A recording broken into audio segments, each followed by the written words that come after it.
reminder of how fragile life could be. Jason Morgan lay in the bed she and Drew had hastily converted their living space to accommodate, his body a roadmap of bruises and bandages, his chest rising and falling in a shallow, mechanical rhythm dictated by the ventilator. The doctors at General Hospital had stabilized him, but the phrase medically induced coma hung in the air like a shroud. It was a necessary evil, they said, to allow his brain to swell and heal from the trauma of the crash.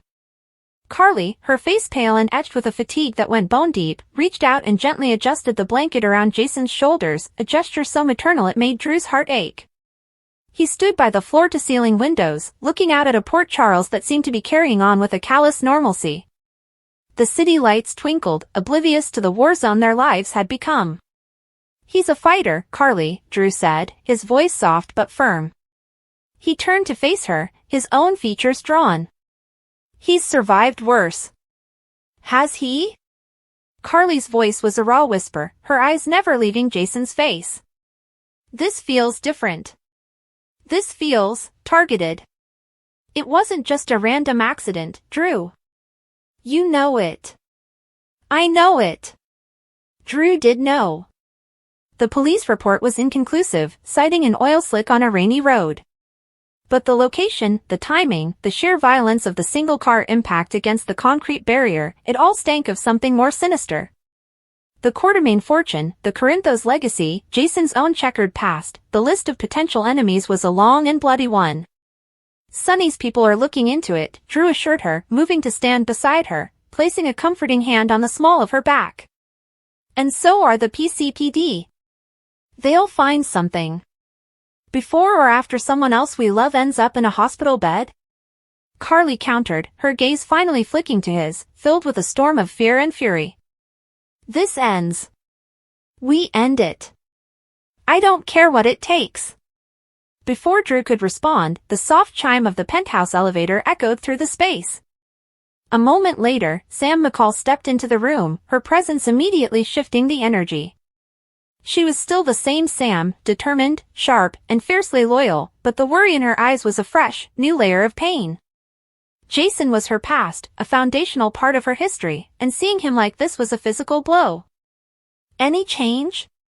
Sam asked, her voice hushed as she approached the bed. Carly shook her head, a single, tight movement. "Nothing. The doctors say no news is good news right now. They'll try to bring him out of the coma in another 24 hours. Sam reached out, her fingers gently brushing against Jason's unmoving hand. "Hey, you," she murmured, a private greeting for a man who couldn't hear her. "Danny and Scout are asking about you. They made cards." She placed two brightly colored pieces of construction paper on the bedside table, a stark contrast to the sterile medical equipment. The three of them stood in a silent, somber vigil, a triangle of shared history and shared concern. The complicated web of their relationships, ex-husbands and wives, former lovers, steadfast friends, was irrelevant in this moment. There was only Jason, and the collective, desperate hope for his survival. "I've been going over the security footage from the area around the crash site," Sam said, breaking the silence and shifting into investigator mode, a role that had always suited her. "There's a black sedan, no plates, that passes by the entrance to the road about 10 minutes before the 911 call came in. It's a long shot, but it's something." "Give it to Spinelli," Carly said immediately. "If anyone can enhance a pixelated image into a full confession, it's him." "Already on it," Sam nodded. "He's deep in his jackal lair as we speak." She paused, looking from Carly to Drew. "Have you told Sonny?" A shadow passed over Carly's face. "He was here earlier. He didn't say much. Just stood where you are, Sam, for about an hour. Then he left. He had that look in his eyes. They all knew that look. It was the look that preceded storms. It was the harbinger of Sonny Corinthos' particular brand of vengeance. Down at the Port Charles Police Department, that vengeance was already beginning to simmer. Detective Harrison Chase stood over the evidence table in the Major Crimes Unit, staring at the few, pitifully scant pieces of debris recovered from Jason's car. A twisted piece of bumper, a shattered side mirror, a chunk of the steering wheel. It told a story of impact, but not of intent. His partner, Detective Anna Devane, approached, holding 2 steaming mugs of coffee. She handed one to Chase, her expression grim. "I just got off the phone with the lab. No fingerprints on the wreckage besides Jason's and the first responders. The tire marks are consistent with a loss of control on a slick surface." "It's too clean, Anna," Chase said, accepting the mug without taking his eyes off the debris. "Jason Morgan doesn't just lose control. His reflexes were superhuman." "And the oil slick?" The city sanitation department confirmed they hadn't done any work on that stretch of road in months.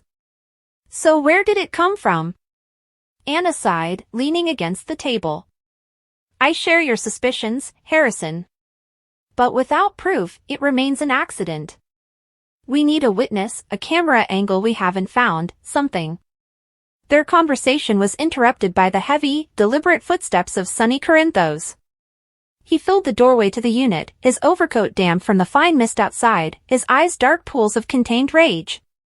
He didn't bother with pleasantries. "Chase!" "Anna," he greeted them, his voice a low, dangerous rumble.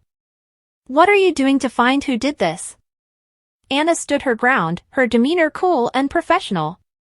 "We're conducting a thorough investigation, Sonny. You know we'll follow every lead." "Leads," Sonny scoffed, the word a curse. "Jason is lying in a bed with a tube down his throat. He doesn't need leads. He needs justice.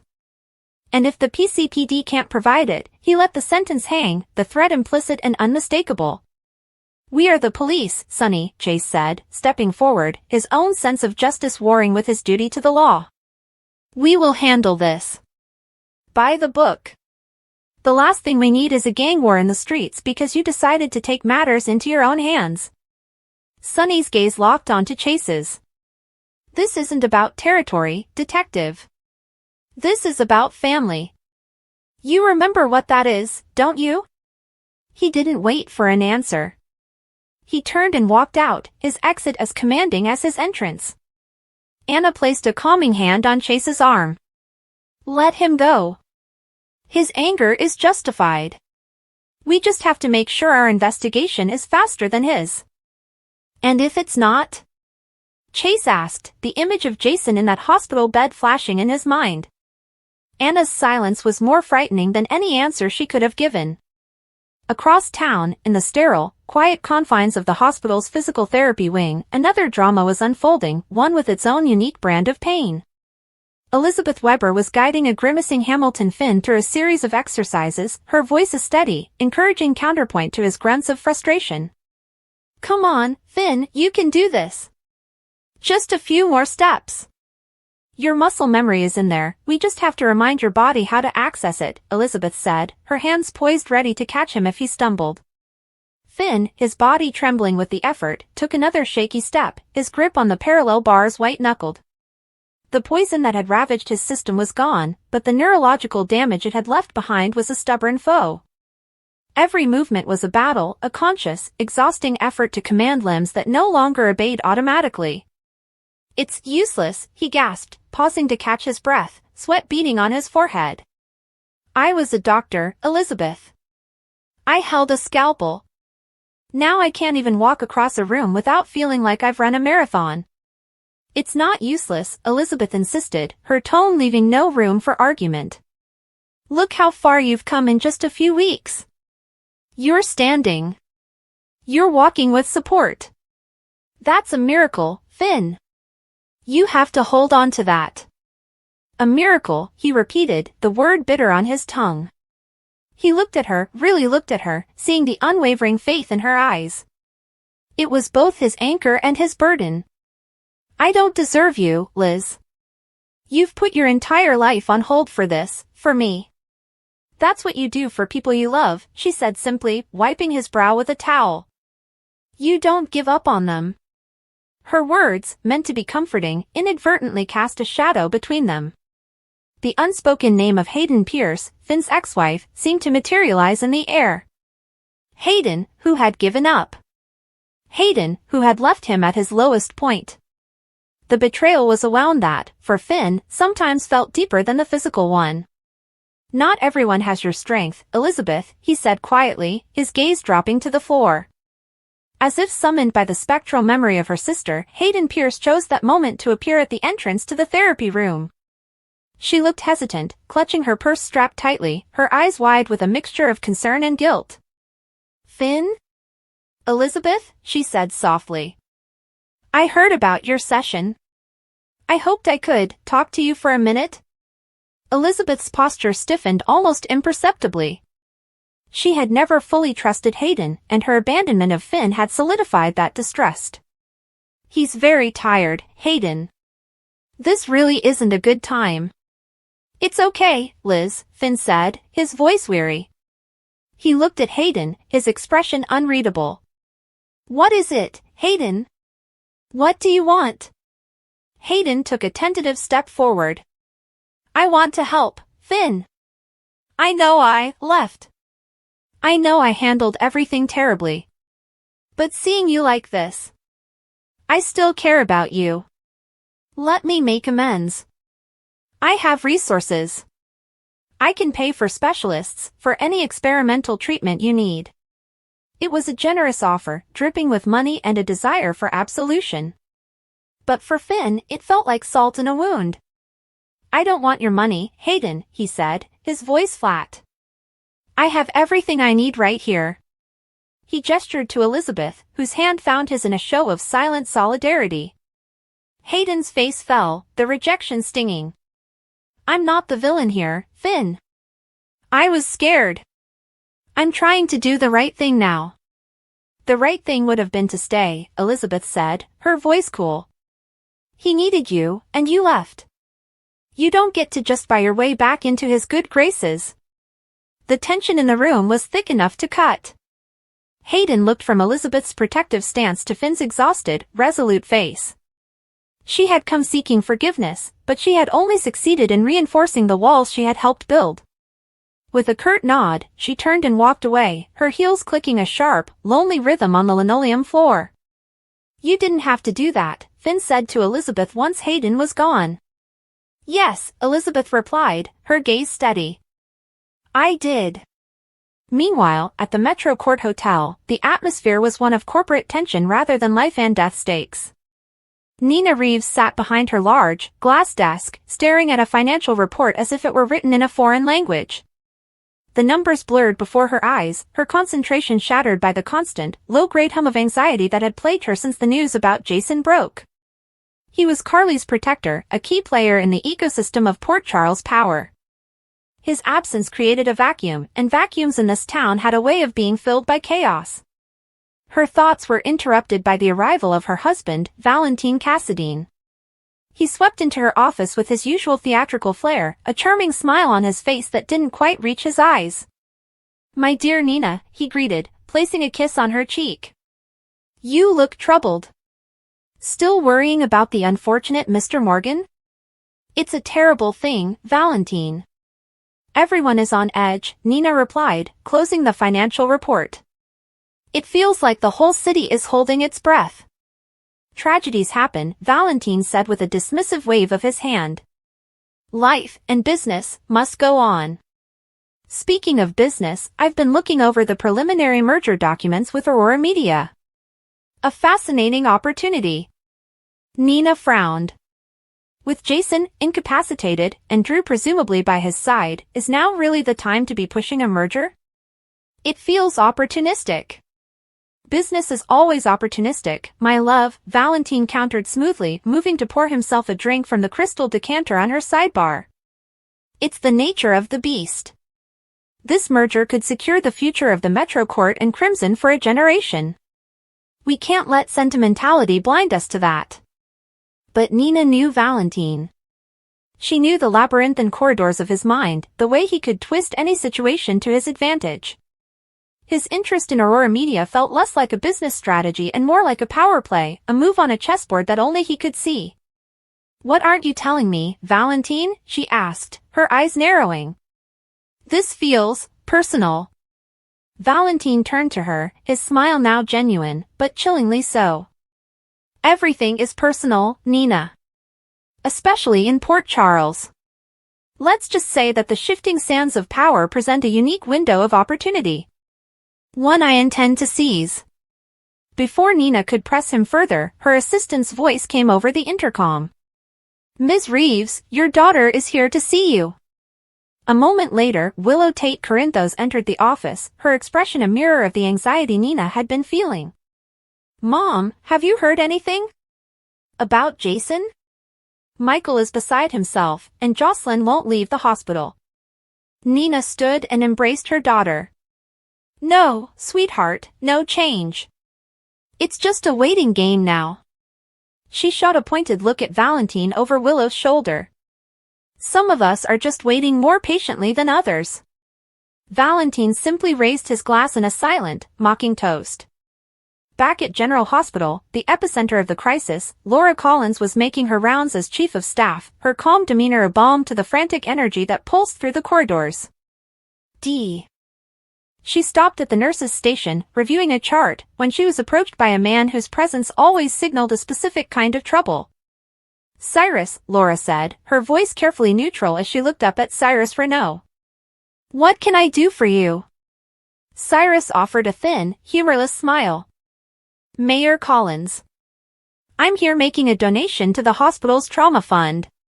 In these trying times, it's important the community supports its institutions. It was a noble gesture, but Laura knew Cyrus Renaud. There were no noble gestures, only calculated investments. That's very generous of you, she said, accepting the envelope he held out.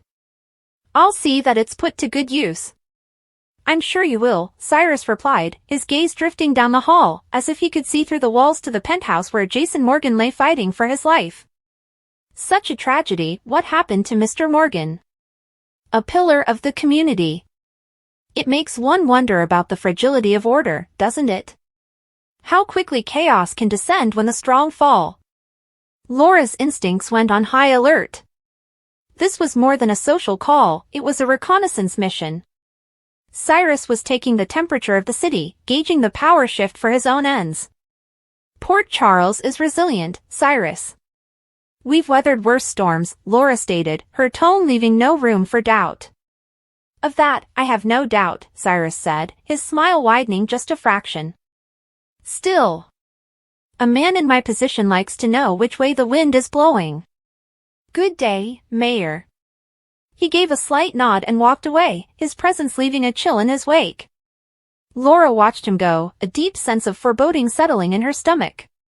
Jason's accident wasn't just a personal tragedy, it was a catalyst, an event that was sending ripples through every layer of Port Charles society, from the criminal underworld to the highest echelons of business and politics. And in those ripples, monsters like Cyrus Renaud saw opportunity. The tension was equally palpable at the Quartermaine mansion. The grand, old house was usually a site of bickering and simmering resentments, but today a rare, unified grief had settled over it. Monica Quartermaine sat in the drawing room, a framed photograph of Jason and Drew in her lap, her tears falling silently. Her son, her beautiful, troubled boy, was fighting for his life yet again. Drew had just returned from the penthouse to check on her and to update the family. He stood before Monica, Ned, and Brooke Lynn, his shoulders slumped with a fatigue that was more emotional than physical. Carly isn't leaving his side, Drew reported. Sam is helping with the investigation. There's nothing more any of us can do but wait. This family has given enough to that city, Monica said, her voice trembling with a rare show of anger. We've buried a husband, a son. I will not bury another. I won't. Ned placed a comforting hand on his mother's shoulder. We're all praying for a miracle, Mom. He then looked at Drew, his business mind, even in crisis, seeking a pragmatic path forward. What does this mean for Aurora? With you and Jason both effectively out of commission, the board is getting nervous. I've already had 3 calls this morning. Aurora can wait, Drew said, a flash of anger in his eyes. My brother is in a coma. I understand that, Drew, Ned said, his tone placating but firm. But Aurora is Jason's legacy, too. He built it. He wouldn't want it to fall apart because of this. There are vultures circling. Valentine Cassadine has already reached out, hinting at a strategic partnership. Brooke Lynn, who had been quietly listening, snorted. Valentine helping is like a fox offering to babysit the henhouse. We need to protect our assets, Dad. For Jason. It was the eternal Quartermain dilemma, family versus fortune. And in this moment, the lines were more blurred than ever. The day's emotional crucible was not yet finished, however. At the corner booth of Kelly's, a different kind of confrontation was brewing. Spencer Cassadine and Trina Robinson were having a quiet, intense conversation, their hands intertwined on the table between them. I just don't understand why you have to get involved, Spencer, Trina pleaded, her beautiful eyes filled with worry. This is between Sonny and whoever hurt Jason. This is dangerous. Jason is my family, Trina, Spencer insisted, his jaw set in that stubborn, Cassadine way. He's always had my back. Now, he needs people to have his. Sonny can't do this alone. I won't just sit by and do nothing. Doing nothing is exactly what you should do. Trina's voice rose slightly. You're not a soldier, Spencer. You're not an enforcer. You have a future, a life we're building together. I can't stand by and watch you throw yourself into a war. It's not a war, it's about loyalty. Spencer shot back, his own frustration mounting. It's always a war with your family. Trina countered, tears now glistening in her eyes. And people get hurt. I can't lose you, Spencer. I won't. Their argument was a microcosm of the larger conflict tearing through the city, the pull between the old, violent ways and the desperate desire for a safer, saner future. Spencer saw a debt of honor, Trina saw a path to a funeral. Before they could resolve their standoff, a new presence darkened their table. Esme Prince, her face a mask of calculated innocence, stood there, holding a tray with 2 coffees. I thought you two could use these, she said, her voice syrupy sweet. It sounds like you're having a difficult conversation. Spencer and Trina both stiffened, their personal conflict instantly overshadowed by the shared threat of Esme's presence. Her history of manipulation and cruelty was a ghost that haunted them both. We're fine, Esme, Spencer said, his voice cold. We don't need anything from you. Of course, Esme said, placing the coffees on the table anyway. I just hate to see two people who love each other so much at odds. Especially when the solution seems so simple. She let her gaze linger on Spencer. A strong man protects what's his. It's in his nature. You can't fight who you are, Spencer. Her words were poison, designed to inflame Spencer's sense of duty and drive a deeper wedge between him and Trina. She gave them one last, smug smile before gliding away, leaving a fresh wave of turmoil in her wake. Trina looked at Spencer, the hurt in her eyes now mixed with fear. Don't you see? That's the world you're choosing. People like her, manipulating you, pulling you back into the darkness. Is that what you want? Spencer didn't answer. He just stared after Esme, the seeds of doubt and defiance warring within him. As dusk began to settle over Port Charles, painting the sky in hues of orange and purple, the various threads of the day's drama began to pull taut, converging towards an inevitable and violent climax. Sonny Corinthos stood on the pier, the cold, damp air doing nothing to cool the fire in his blood.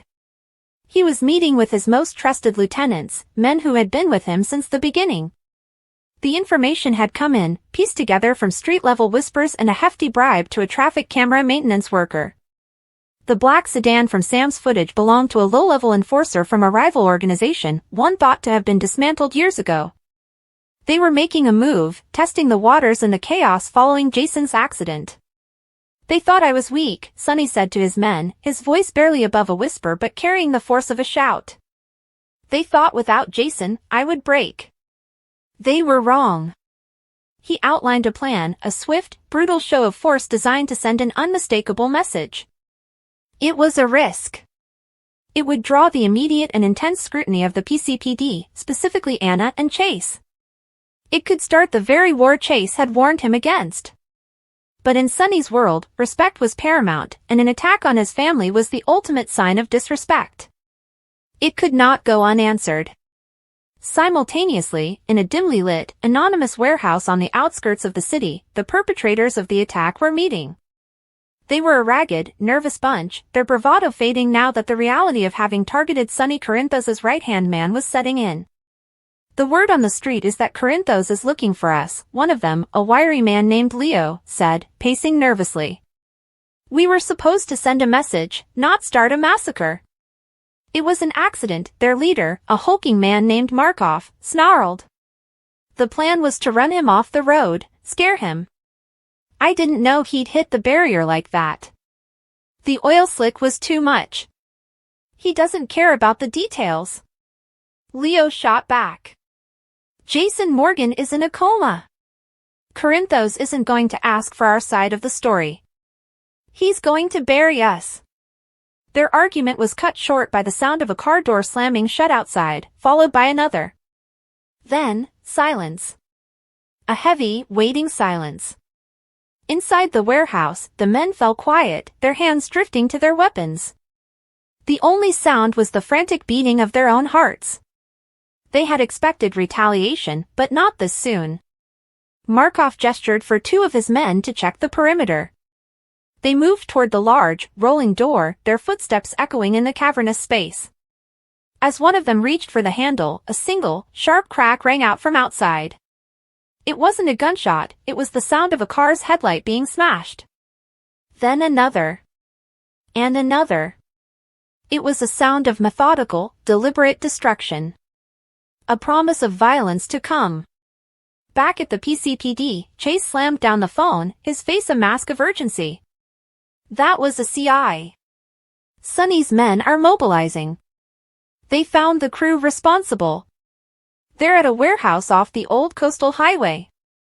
Anna was already grabbing her jacket and sidearm. "Then we don't have a minute to lose. Let's go." And high above it all, in the quiet penthouse, Carly still sat by Jason's bedside. The city below was a tapestry of light and shadow, of secret meanings and converging paths of vengeance. But in this room, there was only the beeping of the monitor and the sound of her own prayers. She leaned forward, her voice a desperate whisper in the sterile air. "Fight, Jason. Please, fight. We need you. I need you. The whole city is about to explode, and you're the only one who can keep the pieces from flying apart. Come back to us." As the clock ticked over, the spoilers for Wednesday, November 19, 2025, were no longer just teases of future events. They were a living, breathing reality. A city held its breath, a family stood on the brink of collapse, and a man lay suspended between life and death, his fate the linchpin upon which everything else would turn. The calm was over. The storm had finally arrived. The mid-morning sunlight drifts across the windows of General Hospital as the episode begins, but the sense of calm is shattered almost immediately as the staff prepares for another day loaded with tension, secrets, and unexpected confrontations. Anna stands outside the ICU wing, arms folded, jaw tight, as she waits for a doctor to finish updating her about a patient tied to the recent investigation. When Dante arrives, he notices the strain on her face and quietly asks, "You didn't sleep, did you?" Anna keeps her eyes forward and murmurs, "Sleep is a luxury when someone is 2 steps ahead of us and people keep getting hurt." Dante sighs, rubbing the back of his neck. "We'll figure it out." "But you can't do this alone." Anna glances at him with a tired smile. "Good thing I'm not." Across the hall, Sonny is pacing, a familiar storm building in his dark eyes as Brick shares fresh intel. Brick speaks low, almost whispering, "Whatever happened at the docks last night, it wasn't random. Someone set you up." Sonny stops mid-stride, jaw tightening. "Then I want names," he says sharply. Brick nods but adds, "We're not dealing with small-time players. This is organized, strategic. They knew your schedule, your patterns." Sonny exhales, the tension humming in his voice. "So someone close to me is talking." Brick doesn't confirm or deny, but the silence between them speaks loudly. "Just be ready," Brick adds. Sonny mutters, "I'm always ready." In the ER, Elizabeth tries to keep herself grounded as a patient is rushed in, but her mind is clearly elsewhere. Finn notices immediately and steps closer, gently pressing, "You've been distracted all morning. Talk to me, Liz. She hesitates, eyes flicking to the floor. Jake's acting strange again. Distant. Withdrawn. Finn frowns. You think it's about Jason? Elizabeth bites her lip. He won't say anything, but every time Jason's name comes up, Jake shuts down. I'm worried something is wrong. Finn rests his hand on her arm. Then let's figure it out together. Elizabeth gives a small nod, trying to keep her emotions steady. Yeah. Together. Meanwhile at the Metro Court, Carly is reviewing paperwork when she spots Michael approaching. The look on his face tells her instantly that something isn't right. Okay, Carly says, placing the file aside. What happened? Michael sits across from her with a heavy sigh. It's Willow. She had another dizzy spell this morning. Carly's eyes widen in concern. Michael, that's not nothing. She needs to get checked out. He nods quickly. I know. I'm trying to get her to take it seriously, but she keeps brushing it off. Carly reaches for his hand. Then you make her take it seriously. Don't wait. Michael nods, though the worry in his eyes remains. Back at GH, Willow is trying to power through her shift when TJ intercepts her. Willow, you're pale, he says bluntly. She forces a smile. Just tired. TJ narrows his eyes. You're more than tired. Sit down. She sighs, knowing she can't dodge him. As she lowers herself onto a chair, TJ kneels slightly to look at her more directly. Michael told me what happened this morning, he says. Willow frowns. He shouldn't have. TJ replies firmly, he should have. Now let's get some labs done. Willow tries to argue, but TJ shakes his head. No exceptions. You know better. She finally nods in reluctant agreement. Elsewhere, Trina is reviewing class materials in the student lounge when Spencer walks in. Their eyes meet and the old push-pull tension between them returns instantly. Spencer clears his throat. I saw you missed the study group yesterday. Trina shrugs without looking up. I was busy. He hesitates. Are you avoiding me? Trina sets her notebook down with a soft thud. Spencer, we agreed we're in different places. I'm trying to focus on what's ahead of me. Spencer steps closer. I know. But every time I think I've moved on, I see you, and everything comes rushing back. Trina shakes her head. That's exactly why I need space. Spencer looks pained but nods, muttering, I hear you, even if I hate it. Across town, in Laura's office at City Hall, she meets with Jordan to discuss a recent incident involving the PCPD. Jordan lays out a series of reports, explaining, we've had 3 assaults in the last week, all with similar patterns. Laura leans forward. This feels connected to everything else happening in Port Charles. Jordan nods grimly. And if we don't?